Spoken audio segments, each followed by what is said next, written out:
Hey guys, you're watching the Best Damn Comic Show. Welcome back. It's been a while, and yes, the world is crazy. Crazy's upside down because it's... Earlier this week, I get news that DC is trying to have their own distributor for their own books. Your books aren't doing that great as it is. Why would you make it more difficult for dealers to get your books? Like, why would you do that? Like, if I'm you, if I'm at DJ's Universal Comics, and my DC books aren't selling well, why am I going to go and sign up and order books from them? I'm just going to, I would think to cut them off completely, but... The last week we got books. Diamond had 2 extra weeks of books in their warehouse. Right now, Diamond's sitting on over 3,000 plus boxes that needs to be distributed. All the printers, especially because everybody's using Canada, the printers got shut down because of this damn coronavirus. Right. So there's no books being printed to begin with. And UPS came out and said that, look, we will not pick up or deliver product from and to non-essential businesses. Right. Look, don't be fed up. You know, it's a business. Everybody's got issues. I mean, they're not perfect. Hell, 90% of the publishers out there, they're not perfect. Right. Where's your product? Is it coming out on time? Is it selling? I mean, why are you yapping when you don't need to? Just let the process flow through. Absolutely. Everything's gonna be okay. I'll tell you right now, before anybody else, Diamond's gonna be okay. They had a bailout from the top publisher, and everybody's asking, well, what's gonna happen? You're gonna get 6 weeks worth of books? No, you're not. Whenever there's a unanimous return to business, whatever that next week is, you're gonna get the week that was supposed to be the second week to the last. Right. Then the week after is the week after. That's already sitting in the warehouse. Now they also have, I believe, 2 weeks worth of FOCs in the pop line, plus they got a month's order. Business will pick up from point one, like this gap never happened. Well, it's a worldwide thing. Everybody's shut down. It's not just like one industry or this industry. It's like everybody's shut down. There's going to be a gap where everything's frozen, and then it's going to start back up again. Look, back in the 90s, Marvel tried this, and it's so funny because back in the day, it was flipped. DC had a lot of say in Diamond's operations. Now, why would you force me to become one of their customers?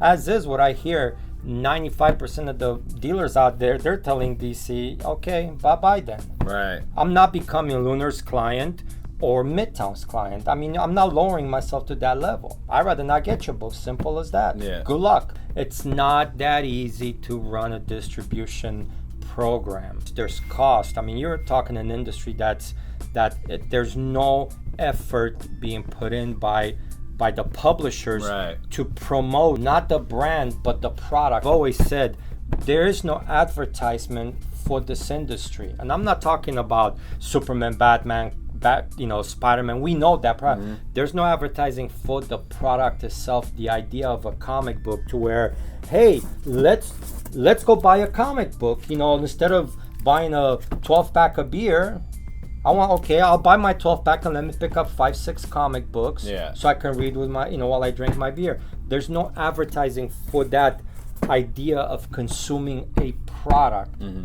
And I've been saying this for as long as I've been in business, for 30 years, and I've talked to publishers. I've given them my ideas, and they're like, yeah, free comic book day, waste of event, making me buy books, and you're still advertising in the same gene pool. Right. Take it out to the streets, billboards, TV, man. Let people know. People that never read comics. Expose my product to a new market. A lot of stores will go and do work with schools themselves personally, and that's something like somebody should create a program at these publishers and do like a thing at like schools. The problem, look, I mean, the problem is ego. Comic books are no different than music, movies, theater. It's a ego-driven world. Right. I'm bigger than you. No, you're not, because your numbers don't show shit. Right. I mean, if your numbers were in the millions, okay, but you're not. So how about put your ego aside and work together as an industry to get those numbers up? Again, when you have a brand like the Marvel brand that's killing on the print side for whatever the norm is right now, they're killing it. You take that to the merchandising level, they're killing it. You take that to the TV, they're killing it. You take it to the movie, they're killing it. And you got the other brand that is struggling, they can't get their crap right. Again, ego comes in play. I subscribe to DC Universe Online.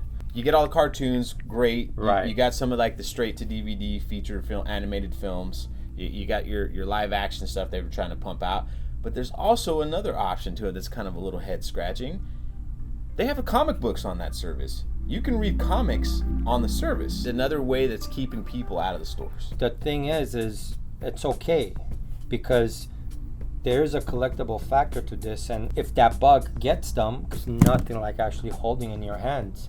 It's a different experience, and all they need is that one exposure. I moved here in 1982 from Eastern Europe. I knew 3 things: Star Wars, Spider-Man, and Superman. And I knew the Superman movie, the Spider-Man TV show, and obviously Star Wars. I didn't know anything else. I moved here. We went to Verdugo Park. One day my dad and my brother, I found 3 comic books. I think it was Batman and the Outsiders #1 and a few other things. It wasn't enough to get me hooked on it. I didn't get hooked on it till I saw the G.I. Joe cartoon. I was watching that for a while, and at one point they started advertising the Marvel comic book at the end of each episode. Right, to continue the adventure. Yeah, exactly, and they said if you want to read the further adventures, read G.I. Joe from Marvel Comics, available at Walden Books. They didn't advertise a comic book store, which is fine, but I went to Walden Books. I found the spindle rack. I bought the G.I. Joe month after month. I read the hell out of those books, and one day I walked into a comic book store and I was like, oh man, it was the week Marvel Secret Wars number 11 came out, and Crisis Death of Flash. I picked up those 2 other books besides, and then when I bought all my G.I. Joes from the point that I owned, I bought everything back because the ones I owned, they were read to shreds, so I wanted them mint. And after reading the Secret Wars and the Crisis, that it was over.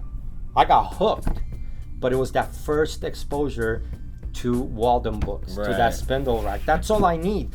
I always say, do not advertise my business. I know, I get it. You don't want to give me money. I don't care. Advertise your product. Advertise the product, not the brand, but the product. The consumer will find me. And we'll leave it at that, folks. We'll see you on the next one. Thanks for watching. Stay safe. Stay home. I mean, we're not doing it, but 6 feet over here. Self-isolate. Be careful out there, and we'll see you on the next one.